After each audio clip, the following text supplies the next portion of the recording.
मैंने बताया था कि कस्टम फॉर्मेटिंग में किस तरीके से हम यूज करते हैं।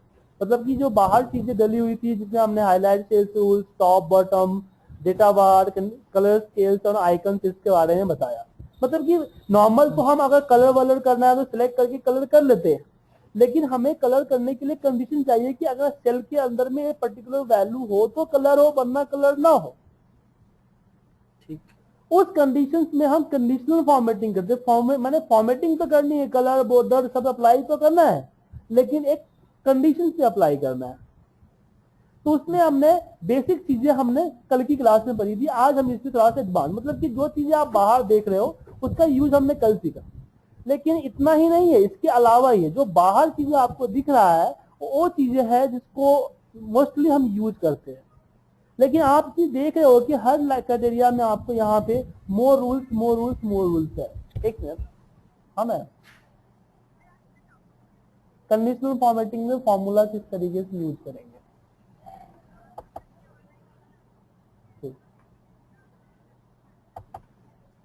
ठीक है, तो आपके ऊपर है, हम आपको फोर्स नहीं कर सकते ना।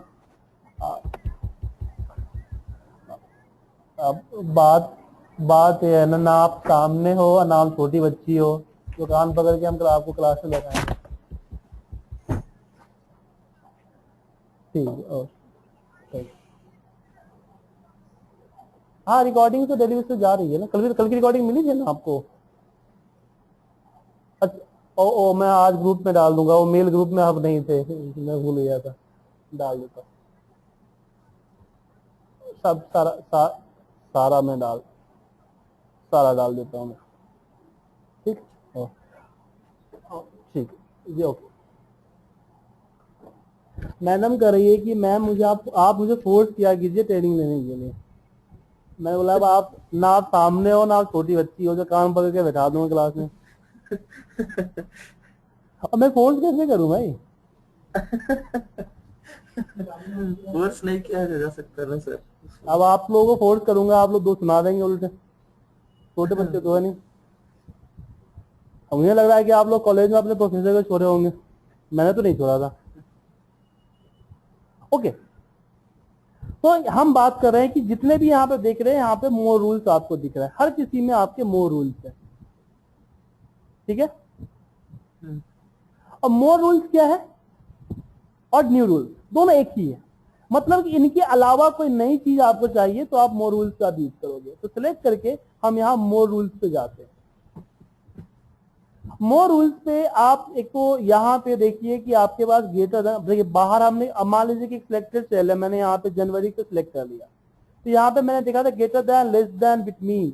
अब हमने यहाँ पे ग्रेटर देन 50 किया, मान लीजिए मैंने ग्रेटर देन यहाँ पे 51 कर रहा हूँ, तो आप देखिए इसमें 51 कंसिडर नहीं हो रहा है। मैं ग्रेटर देन का मतलब क्या हुआ, 50 से बड़ा, इसमें 50 कंसीडर नहीं होता है। तो आप चाहते हैं इसके अंदर 50 कंसीडर हो तो यहाँ पे greater than and equal to चाहिए, जो कि बाहर नहीं है। Same less than and equal to, between तो आपको पता है, नॉट बिटवीन। ऐसी कंडीशंस के लिए आपको मोर रूल्स पे या फिर न्यू रूल्स पे आना पड़ेगा।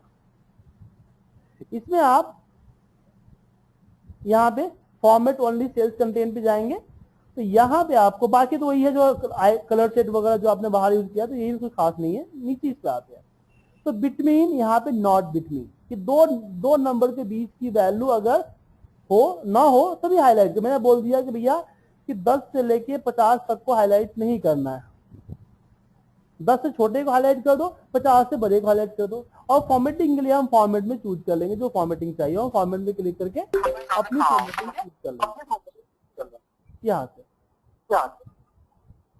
सेम इसी तरह से इक्वल टू तो हमने बाहर देखा था, लास्ट क्लास में हमने बाहर देखा था इक्वल टू। अगर आप नॉट इक्वल टू, मतलब कि एक पर्टिकुलर नंबर को छोड़ के बाकी सबको कलर करना चाहते हो तो नॉट इक्वल टू होगा। ठीक है, सेम इस greater than and less than हमने कल पढ़ा था। Greater than and equal to, जैसे कि मैंने थोड़ी देर पहले बताया कि ग्रेटर देन 51 में आपको 51 कंसीडर नहीं होता है। तो यहाँ पे अगर greater than and equal to करूं तो यहाँ पे आपका 51 कंसीडर होगा। हुआ? तो इन सब चीजों के लिए आपको मोर रूल्स पे या फिर न्यू रूल्स पे आना होता है। नॉट इक्वल टू, तो एक तो ये तो पर्टिकुलर नंबर पे हो गया, या फिर डेट एंड टाइम यहां पे डाल सकते हो। उसके अलावा आपके पास सेल वैल्यू, ये यहां पे आओगे टेक्स्ट पे, तो आपने टेक्स्ट दैट कंटेनिंग पढ़ा था कि अगर न्यू दिल्ली से मिलता जुलता हो तो यहां पे आपको नॉट कंटेनिंग, मतलब न्यू दिल्ली ना हो तो हाईलाइट करें, मतलब एक पर्टिकुलर वर्ड उस सेल में नहीं होना चाहिए, सिंगल या किसी के साथ। अब इसमें एक चीज और है कि मान लीजिए कि हमने कुछ नाम वगैरह यहां से उठा लेते हैं,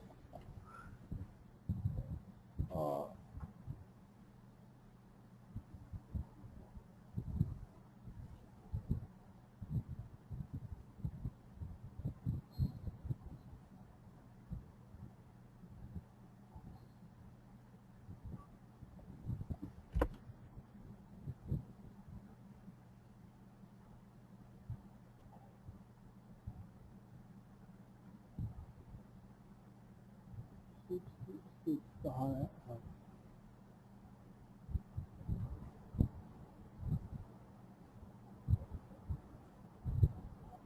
अब ये डेटा है हमारा, ठीक है।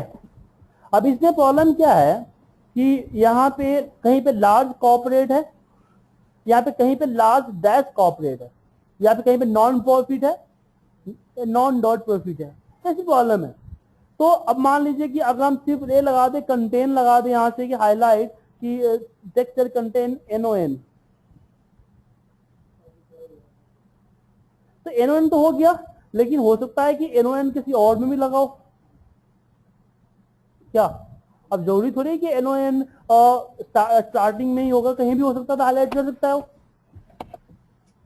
तो हमें एक यहां पे करना है कि भैया स्टार्टिंग में NON होना चाहिए, उसके बाद कुछ भी हो, या फिर स्टार्टिंग में लार्ज होना चाहिए।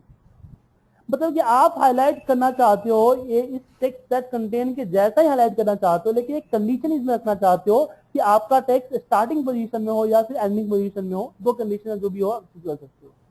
तो उस केस में आप न्यू रूल्स या फिर मोर रूल्स या न्यू रूल्स पे जाइए, फॉर्मेट सेल कंटेन, यहाँ पे टेक्स्ट सेलेक्ट कीजिए और यहाँ पे बिगेन विद, मैंने यहाँ पे डाल दिया नॉन। तो इसमें क्या हुआ कि NON जो है आपका स्टार्टिंग में आना चाहिए, और किसी और के साथ आया तो उसको कंसीडर नहीं करेगा। जैसे मान लीजिए ना कि आपके डेटाबेस में किसी का जेंडर नहीं लिखा हुआ है, मेल फीमेल नहीं लिखा हुआ है, और टाइटल है miss and mister, miss and mister. अब बोला है कि आप मिस को MIS को तो नहीं कर सकते हाईलाइट, क्योंकि मिश्रा में तो MIS होता है, तो मिश्रा जी हाईलाइट हो जाएंगे, कंटेन नहीं कर सकते। तो यहां पे स्टार्टिंग विथ कर सकते हो आप, तो यहां पे आप स्टार्टिंग बिगिन विथ में लोगे तो स्टार्ट में जो वर्ड होगा उसको हाईलाइट करेगा। सेम इसी तरीके से एंडिंग विथ, कि लास्ट में जो नंबर होगा, जो चीजें होगा उसको जैसे प्रॉफिट T, उसको हाईलाइट करेगा। तो बिगिन विथ और एंड विथ होता है कि आप अपने डेटा को पर्टिकुलर स्टार्ट टेक्स्ट से एंड टेक्स्ट से हाईलाइट कर सकते हो। ये समझ में आया आप लोगों को सर? किसी को डाउट है इसमें टेक्स्ट के ऊपर? नहीं सर, नहीं ना है? नहीं। इसके बाद आगे बढ़िए, इसमें टेक्स्ट के बाद हमारे पास डेट ऑकरिंग जो हमने बाहर कल पढ़ा था वही है, ब्लैंक। ब्लैंक को ध्यान दीजिए यहाँ पे, इसके लिए मैं प्रीवियस शीट पे आता हूँ। हाँ, यहाँ इसको हटा देता हूँ, क्लियर, एंटायर शीट कर दिया। अब मान लीजिए कि यहाँ पे आपका ब्लैंक है, ठीक है, और यहाँ पे आपका 0 है। तो बहुत से लोग, सारे लोग क्या करते हैं, हाईलाइट करने के लिए यहाँ पे वो इक्वल टू 0 लगा देते हैं। 0 में क्या होता है कि जो 0 है वो भी हाईलाइट हो जाता है, जो ब्लैंक को भी हाईलाइट हो जाता है, क्योंकि एक्सेल जो है ब्लैंक सेल को 0 मानता है। जो ब्लैंक सेल होते हैं उसको 0 मानता है, ठीक है। अब यहाँ पे प्रॉब्लम आया है कि यहाँ पे आपका ब्लैंक का मतलब क्या हुआ है कि इस दिन बंदे ने काम ही, छुट्टी पे था, काम ही नहीं किया सब में। और 0 मतलब क्या हुआ, अप्रैल में 0 है, उसका मतलब क्या हुआ कि बंदा अटेंडेंस पूरा दिया था, तो उसका सीजन नहीं था, इसलिए सेल नहीं हुआ। तो दोनों एक साथ कंपेयर तो नहीं कर सकते हो। एक बंदा पूरा दिन पूरा महीना मेहनत किया है, उसका सीजन नहीं था, उसका सेल नहीं हुआ है। एक बंदा पूरे महीने छुट्टी पे था, दोनों का आपस में कंपेयर तो नहीं कर सकते हो। तो यहां पे आपको ये करना है कि आप चाहते हो कि सिर्फ वही हो जिसमें जीरो ब्लैंक हो। तो उस केस में आप न्यू रूल्स पे यहां पे आप ब्लैंक करोगे तो आपका सिर्फ ब्लैंक वाला जो चीजें है वही हाईलाइट होगा, जीरो वाला हाईलाइट नहीं होगा, बिल्कुल ब्लैंक।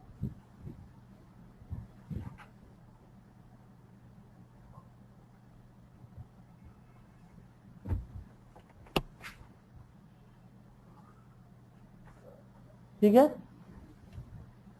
डाउट नहीं है ना? इसमें आगे बढ़ते हैं न्यू रूल्स में। यहां पे आता है नो ब्लैंक, कि ब्लैंक के अलावा just opposite of the blank. एक एरर की बात आती है। आप लोग अपने ऑफिस में वी लुकअप, एच लुकअप ऐसे फॉर्मूला लगाते होंगे, तो उसमें आपको या फिर कोई भी फॉर्मूला लगाते हो तो किसी भी तरह का जैसे हैश चलने हो गया या फिर DIV हो गया या RF हो गया, क्योंकि एरर्स आते हैं। फॉर्मूला जब हम फॉर्मूला लगाते हैं ना, तो फॉर्मूला में क्या होता है कि अगर फॉर्मूला सब चीज ठीक ठाक है तो रिजल्ट देगा, और फॉर्मूले में गड़बड़ है तो आपको वो एरर देगा। जैसे कि मैंने यहाँ पे बोल दिया कि 51 को डिवाइड करो 0 से, तो गलत है, हम 0 से डिवाइड नहीं कर सकते, यहाँ पे DIV का एरर आएगा। या फिर हमने कोई फॉर्मूला लगा दिया, मान लो कि हमने DD का फॉर्मूला लगा दिया, और DD नाम का फॉर्मूला एक्सेल में है ही नहीं, तो वहां पे है नहीं आएगा। देखिए कहीं कहीं पे आपका फॉर्मूला सही है तो रिजल्ट आ रहा है। आप करना क्या चाहते हो कि जो फॉर्मूला एरर दे रहा है उसको आप इनविजुअल करना चाहते हो, मतलब कि गायब। ठीक है, कि जब फॉर्मूले में रिजल्ट हो तो फॉर्मूला शो करे, अगर फॉर्मूला में रिजल्ट ना हो तो फॉर्मूला शो ना करे। उस केस में हम यहाँ पे इसको सिलेक्ट करेंगे और यहाँ पे हम करेंगे न्यू रूल्स यूज, सॉरी यहाँ पे फॉर्मेट, और यहाँ पे कर दीजिए एरर। अब इनविजुअल कैसे करोगे? तो हमने देखा कि इसकी बैकग्राउंड कलर व्हाइट है, तो इसकी फॉन्ट कलर भी हम व्हाइट कर देंगे। सिंपल सी बात है कि व्हाइट बोर्ड जब व्हाइट मार्कर से लिखोगे तो दिखेगा नहीं ना, उस तरह से व्हाइट बोर्ड में व्हाइट टेक्स्ट नहीं दिखता है। तो ओके करते हैं आपका इनविजुअल, जबकि डेटा इसमें है, देखिए डेटा है इसमें, लेकिन आपको दिखेगा नहीं क्योंकि कलर चेंज कर दिया हमने। किस तरह से इनविजुअल कर सकते हैं? तो ये आ गया समझ में सर एरर का? Yes sir. हाँ, अब उसके बाद हम बात करते हैं न्यू रूल्स के अंदर में, बाकी सब जो हमने बाहर देखा था सो में यूज फॉर्मूला। अब कंडीशन क्या है कि अभी तक जो हमने चीज किया कि जहां पे हमने सिलेक्शन किया है हमने कंडीशन वहीं का दिया है। लेकिन अगर मान लीजिए कि कभी कभी ऐसा होता है कि आपका कंडीशन कोई और है, मान लो यहाँ डेट की जगह मैं नेम डाल देता हूं,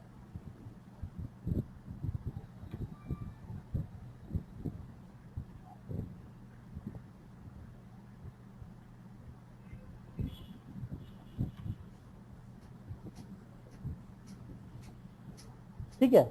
मैं चाहता हूं कि ये 5 महीने का सेल है, जिसका सेल मोर देन 250 होगा, मोर देन 250 होगा, वो ये उसका नाम कलर हो जाए। ठीक है,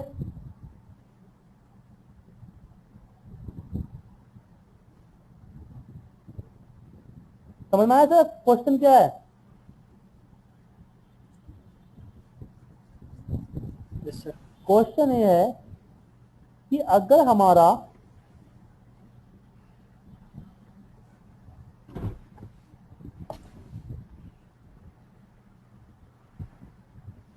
तो क्या करेंगे? अब यहाँ पे क्या हुआ है, कंडीशन हमारा अलग है और कलर हमारा अलग करना है, जरूरी नहीं कि अलग अलग होगा दोनों।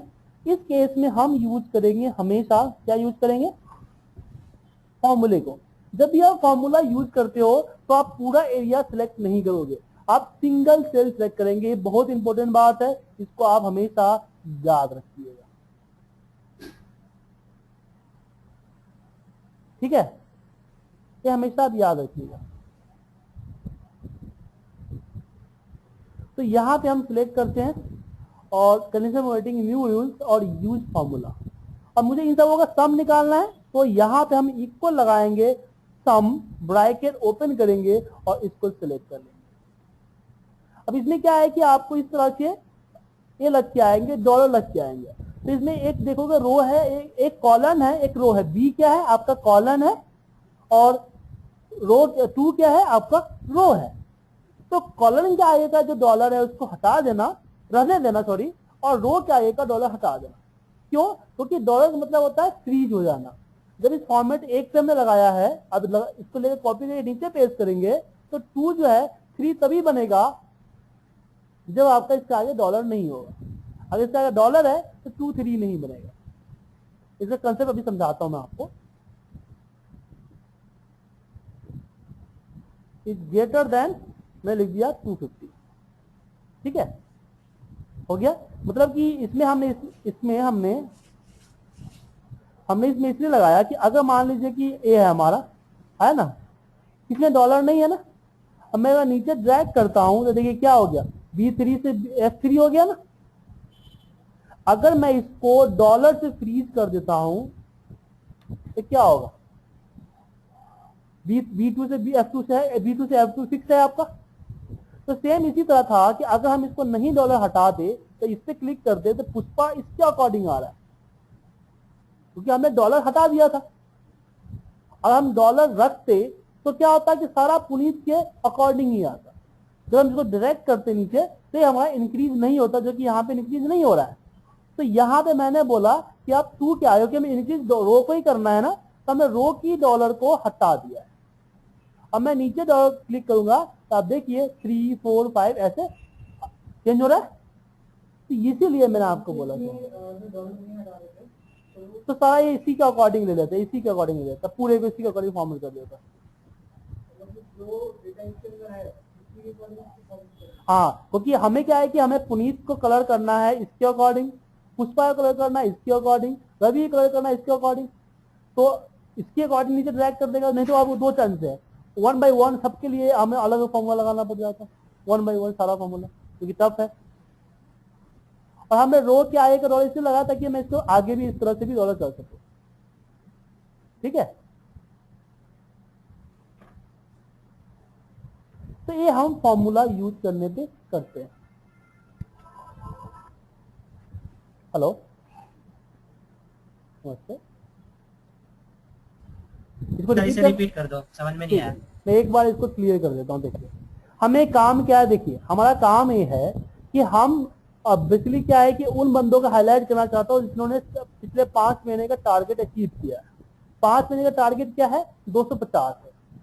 तो अगर मैं करूं तो मुझे क्या करना पड़ेगा कि मुझे यहाँ पे सम लगाना पड़ेगा, ठीक है, सम लगाना पड़ेगा अगर मैं फॉर्मूला यूज ना करूं तो। बट यहाँ सम नहीं लगाना चाहता क्योंकि मुझे डेटा यहाँ पे इंक्रीज होते रहता है। अभी मई है, फिर जून आएगा, फिर जुलाई आएगा, फिर अगस्त आएगा, फिर बढ़ता रहता है। इसलिए हम यहाँ पे कुछ चेंजिंग नहीं करना नहीं चाहते। हमें जस्ट हाईलाइट हो जाएगा तो मुझे जस्ट पता चल जाएगा कि हाँ पुनीत का हो चुका है, और जो हाईलाइट नहीं है उसे प्रदेश का नहीं हुआ है, ठीक है। जस्ट एक इंफॉर्मेशन पाने के लिए, एक आइडेंटिफिकेशन बनाने के लिए, ताकि हमें इसके बारे में बार बार सम करके देखना ना पड़े, क्योंकि मैं इसका सम यहाँ पे नहीं डाल सकता क्योंकि डेटा कॉपी पेस्ट होते रहता है। हाँ लास्ट, हाँ हाँ, लेकिन नहीं लगा सकते क्योंकि मंथ हमारा इंक्रीज और डिक्रीज होते रहता है, तो हमें बार बार इसको कॉपी पेस्ट करना पड़ जाएगा, बार बार लगाना पड़ जाएगा। हमें टोटल, हमें बस इतना ही देखना होता है कि हुआ कि नहीं हुआ, कितना हुआ, क्या हुआ, इससे मतलब नहीं होगा। 200-250 से ऊपर चला गया तो ठीक है, नहीं गया तो ठीक है। अब एक भी है जब 249, उससे कोई फर्क नहीं पड़ने वाला है। ऐसी सिचुएशन मान लीजिए आपके पास है, तो उस केस में हम क्या करेंगे कि हम वहां पे कंडीशनल फॉर्मेटिंग लगाएंगे। इसमें न्यू रूल्स पे जाएंगे, यूज फॉर्मूला। अब यहाँ पे मैं इक्वल करूंगा सम, जो हम फॉर्मूला यहाँ पे लगाएंगे वही फॉर्मूला हम इसके अंदर में लगा देते हैं। फिर मैं इसको सिलेक्ट कर लेते हैं और यहाँ पे करते हैं ग्रेटर देन 50, 250 सॉरी 250, और फिर यहाँ पे कंडीशन अप्लाई कर देते हैं। तो आप देखिएगा ये आपका अप्लाई हो गया। बट इसको मैं कॉपी करके नीचे पेस्ट नहीं कर सकता, मुझे एक एक करके सबका लगाना पड़ेगा। ऐसा इसलिए क्योंकि जब हमने फॉर्मूला लगाया था तो इसमें डॉलर का साइन नहीं हटाया था, जिससे हमारा रेफरेंस फ्रीज हो गया। जब मैं इसको पेस्ट करके नीचे लाऊंगा, पुष्पा लाऊंगा, उसको पुष्पा के सेल्स के अकॉर्डिंग नहीं और पुनीत के सेल्स के अकॉर्डिंग ही फॉर्मेट करेगा। इसलिए कि भाई हर किसी का अपना अपना करे हम, तो उसके लिए हम यहाँ पे डॉलर का साइन हटा देंगे। हाँ सर। सर ये मुझे ना एक बार फ्रीज का ये मतलब समझा दो, बहुत कंफ्यूज करता है ये। सर फ्रीज का मतलब होता है कि अगर जब फॉर्मूला आप यूज करते हो, ड्रैग कर दिया, मैं फ्रीज करना समझाता हूँ। देखिए यहाँ पे 85 लिखा हुआ है, आपको 82 में आपको 10 जोड़ने, तो आप क्या करते हो, सिलेक्ट करते हो, क्लिक करते हो और 10 यहाँ पे जोड़ देते हो। ठीक है, अब मुझे सेम चीज यहाँ पे दिखानी है।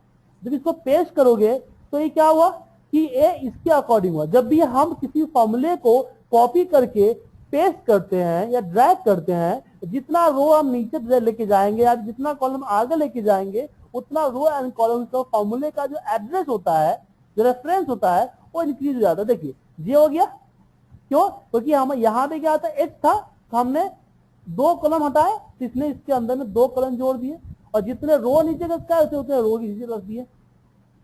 तो इससे क्या होता है कि हर किसी ने अलग अलग फॉर्मूले लगाने की जरूरत नहीं है। इसका बेनिफिट क्या होता है, जैसे यहाँ पे बहुत सारे यहाँ पे आपको नंबर दिख रहे हैं, ठीक है, अब मुझे सब में जोड़ने हैं 10-10, तो मैं एक को सिलेक्ट करूंगा, +10 करूंगा और फिर इसको कॉपी करके नीचे की तरफ पेस्ट कर दूंगा। तो इसमें हमने फ्रीज नहीं किया है, तो क्या होगा कि इंक्रीज होते चला जाएगा। ठीक है, तो एक ही फॉर्मूला लगाना बड़ा आसान हो गया। अगर ये मान लीजिए फ्रीज होता, हमें यहाँ मान लीजिए फ्रीज फैसिलिटी होती कि अपना फ्रीज हो जाता, तो अब नीचे ड्रैग करता तो ये आपको ऊपर वाले में ही +1 करता। ठीक है, तो मैनुअल क्या करना पड़ता है कि मैनुअल हर किसी में 1 by 1 लगाना पड़ता हमें, 1 by 1।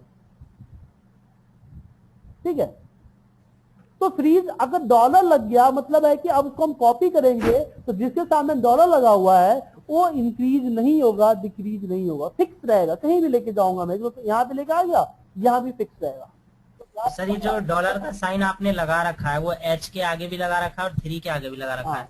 अगर हम H3 के सिर्फ आगे लगाएं तो क्या होगा? इसमें होता है, अगर यहाँ पे अगर आप H के आगे का डॉलर हटा दिए, अब मैं इसको कॉपी करके नीचे की तरफ पेस्ट करूंगा, तो देखिए आपका 3 का 3 रहा, क्योंकि रो हमारा नीचे रो हुआ है ना, इसलिए 3 रहा। लेकिन जैसे में अगली कॉलम में पेस्ट करेंगे तो यहाँ पे आई बन जाएगा, मतलब कि आपका इंक्रीज हो गया, क्योंकि आपने कॉलम को फ्रीज नहीं किया है, आपने जस्ट रो को फ्रीज किया है। अगर मैं यहाँ पे रो का डॉलर हटा देता हूँ, कॉलम का रखता हूँ, तो मैं इसको कॉपी करके नीचे पेस्ट करूंगा, तो आप देखोगे कि रो इंक्रीज हो रहा है। लेकिन जब मैं कहीं और पेस्ट करूंगा तो कॉलम हमारा इंक्रीज नहीं होगा, कॉलम हमारा फिक्स रहेगा। समझ में आया? आ गया सर, थैंक यू। तो इसलिए यहाँ पे हमने यूज किया। हाँ क्या बोला मैम? हाँ जी, आपको समझ में आया? हाँ जी।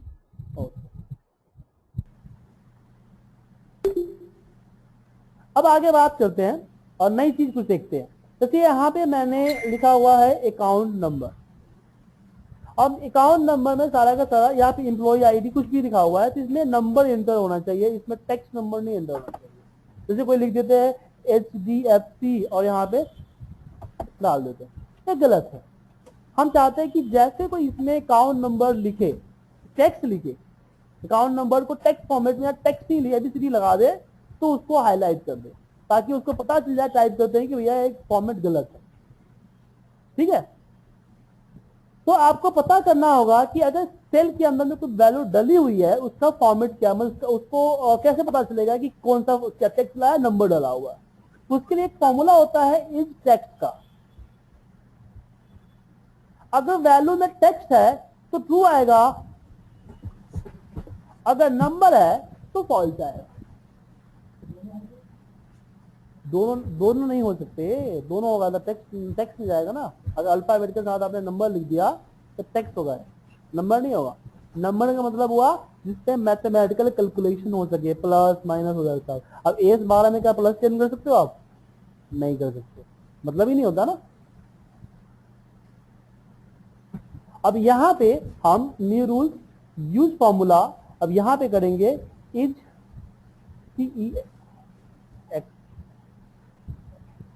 टेक्स्ट ब्रैकेट ओपन, इसको सिलेक्ट किया, ठीक है, और यहां पे देता हूं बस ये true false equal to true करने की जरूरत नहीं है आपको, ठीक है, और इसमें ना इफ लगाने की जरूरत है, ट्रू फॉल्स पे ही चलता है क्योंकि इसका रिजल्ट ऑलरेडी ट्रू फॉल्स नहीं है ना। एंड ओके इसको सिलेक्ट करके नीचे तो ड्रैग कर दिया। अब इसमें नंबर लिखूंगा तो कोई फर्क नहीं पड़ेगा, जैसे कोई टेक्स्ट लिखूंगा कलर रेड हो जाएगा, ठीक है। अब एक चीज और है यहां पे, मोबाइल नंबर अगर डुप्लीकेट कोई एंट्री करता है तो आपके पास डायरेक्ट है, यहां पे आप हाईलाइट डुप्लीकेट लगा लोगे। लेकिन अगर किसी ने मोबाइल नंबर का डिजिट कम और ज्यादा लिख दिया तो क्या, तो किसी सेल में कितने डिजिट लिखा हुआ है ये बताता है आपका लेन का फॉर्मूला, लेन का फॉर्मूला बताता है कितना डिजिट डाला हुआ है। तो आप यहां पे न्यू रूल्स में यूज फॉर्मूला, यहां पे करो इक्वल लेन ब्रैकेट ओपन कीजिए, इसको सिलेक्ट कीजिए और यहां पे नॉट इक्वल टू 10, ठीक है। क्या कम हुआ ज्यादा, जब ग्रेटर देन करोगे तो दिक्कत हो जाएगा ना। मैं नॉट इक्वल टू कर दिया, लेकिन इसमें एक प्रॉब्लम है, जैसे ओके कीजिए और जैसे यहां पे कम लिखिएगा तो आपको दिख जाएगा, लेकिन इसको ड्रैग करके नीचे की तरफ जाइएगा तो सारा कलर रहेगा, ब्लैंक भी कलर रहेगा, क्योंकि लेन फॉर्मूला ब्लैंक सेल पे जो लेन लगता है उसका रिजल्ट 0 देता है, और 0 भी तो नॉट इक्वल टू 10 है। तो यहाँ पे दो कंडीशन लगाने हैं, एक कंडीशन लगाना है कि not greater than 0 and not equal to 10, मतलब कि 0 ग्रेटर देन 0 मतलब ब्लैंक नहीं होना चाहिए। और जब भी आप इस तरह दो कंडीशन लगाते हो आपको चाहे तो एंड या फिर और का फॉर्मूला यूज करना पड़ता है। और एंड और कब लगोगे, दो कंडीशन है, यहाँ पे क्या हुआ, दोनों कंडीशन रिक्वायर है, या 0 से भी बढ़ाना चाहिए और 10 के बराबर नहीं होना चाहिए, दोनों हो तो भी होगा, कोई एक हो पे ना हो, उलट ना हो, ठीक है ना। तो उस केस में यहां पे हम एंड का फॉर्मूला लगाएंगे, एंड एंड जब रिक्वायर हो दोनों के दोनों। तो एक लैन के यहां पे एक कंडीशन डाल दिया और इसी फॉर्मूले को यहां पे कॉपी किया, मैंने बोल दिया इज ग्रेटर देन 0, दो कंडीशन हो गया। तो दो कंडीशन डालने के लिए आप एंड का यूज कर सकते हो, रिक्वायर दो कंडीशन के लिए। अप्लाई कीजिए, अप्लाई एंड ओके। अब इसको लेके नीचे की तरफ ड्रैग कर दीजिए, सॉरी इसको हटा देते हैं, पहले से लगा हुआ है ना, इसको लीजिए नीचे, नहीं है, जैसे मैं यहां पे डालूंगा दिख जाएगा, क्लियर है। या फिर और का एग्जांपल देखिए आप यहाँ पे, जैसे आपने एक अटेंडेंस या कुछ ऐसा डेट लिखा हुआ है, डेट लिखा, अब मुझे इसका संडे मंडे चाहिए, तो हमारे पास फॉर्मूला होता है टेक्स्ट का, टेक्स्ट हम डेट सिलेक्ट करते हैं और इसमें 3 बार डी डाल देते हैं कस्टम फॉर्मेटिंग के मेथड से, फ्राइडे आ जाता है, आ गया फ्राइडे हमारा। अब मैं कहता हूं कि सैटरडे या संडे कोई एक हो, तो यहाँ पे हमारा कलर ये पूरा का पूरा रो कलर में हो जाए। अब यहाँ पे क्या हो गया, ऑप्शनल हो गया, रिक्वायर नहीं है, दो कंडीशन तो है। हाँ जी सर, ये तो कैलेंडर 2014 था तो फ्राइडे दिखा दिया, अगर हमें 2013 में देखना होगी किसी डेट का कौन सा डे है तो कैसे देखेंगे? सबके लिए सेम ही होता है, यहाँ डेट जो डाला है उसी पे चलेगा सर, ठीक है। Thank you sir. तो यहाँ पे हमने लगाया, सीमा जी कोई डाउट तो नहीं ना आपको?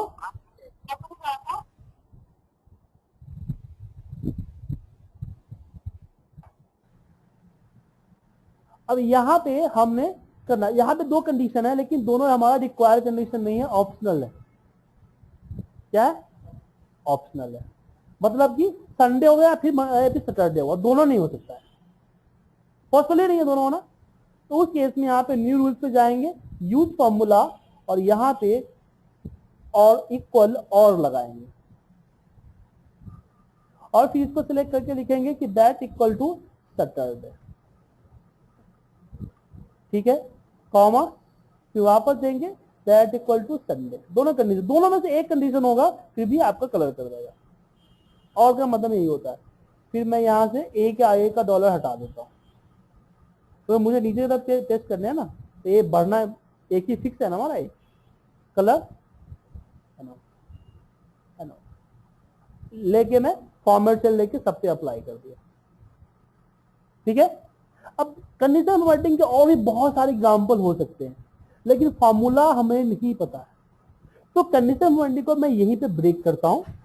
हम पहले फॉर्मूले सीखेंगे, जब हमारा फॉर्मूला फिनिश होगा देन हम कंडीशनल फॉर्मेटिंग की और भी नई चीजें, एडवांस रूप जो है, एडवांस चीजें यहाँ पे हम सीखेंगे, ठीक है। तो फिलहाल कंडीशनल फॉर्मेटिंग यही है, आपको मैं बता दिया कि फॉर्मूला किस तरीके से हो, अगर आपका फॉर्मूला आता हो तो फॉर्मूला अप्लाई कर सकते हो आप, ठीक है, तो आपको समझ में आ जाएगा। तो कंडीशनल फॉर्मेटिंग का टॉपिक आज हमारा खत्म हुआ। कल का जो टॉपिक हमारा है वो है हमारा प्रोटेक्शन मेथड। हम आपको कल बताएंगे कि सीट के अंदर में किस तरीके से हम प्रोटेक्शन कर सकते हैं।